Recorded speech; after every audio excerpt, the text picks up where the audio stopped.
My name is Emily Mastroly. I am a sophomore environmental engineering student at Lafayette College, and I will be presenting my research from Professor Rohan Prabhu's Knowledge and Individual Differences in Design Lab. This project is called Investigating the Role of Creativity in the Design of Environmentally Sustainable Solutions. For this project, we wanted to explore the relationship between creativity and environmental sustainability in engineering design, especially as the need for designs that prioritize environmental responsibility grows. Previous studies only looked at the impact of creativity and sustainability separately, so to help bridge this gap, we proposed the research question, are creative solutions also environmentally sustainable? For our experiment, we provided a design prompt, summarized here on our poster as, you are tasked with designing a solution to help improve access to clean water and sanitation for a farmer and his family in a remote village in sub-Saharan Africa to 70 first-year engineering students at Penn State University. As part of a class assignment, the students brainstormed several iterations of solutions and identified a final preferred solution in response to our prompt. The generated solutions were rated by myself, my research partner Julia, and our research advisor for their creativity and their environmental sustainability.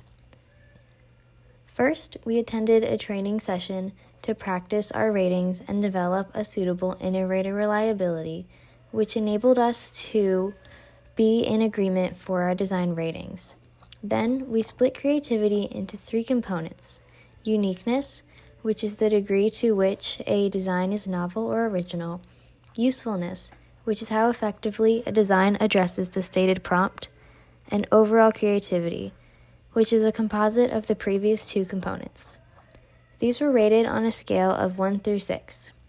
We also split sustainability into 10 categories based on the existing literature, and rated them on a scale of 1 through 5. We have 2 examples of solutions in the bottom left corner of our poster. The one on the left was rated highly in all categories, while the one on the right received lower scores overall.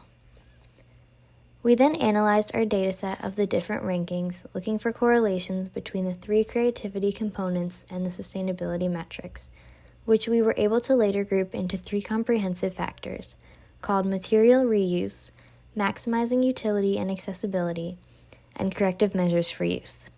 We utilized Spearman correlations because our data was not normally distributed. We had 4 significant findings. First, there is a high positive correlation between maximizing utility and accessibility and usefulness. This is likely because designs that have a wider reach of end users must be easier to understand and use. We also discussed that this result may have been tied to our design prompt, which implies use by a large group. Next, there is a moderate positive correlation between material reuse and uniqueness, as well as between corrective measures for use and uniqueness.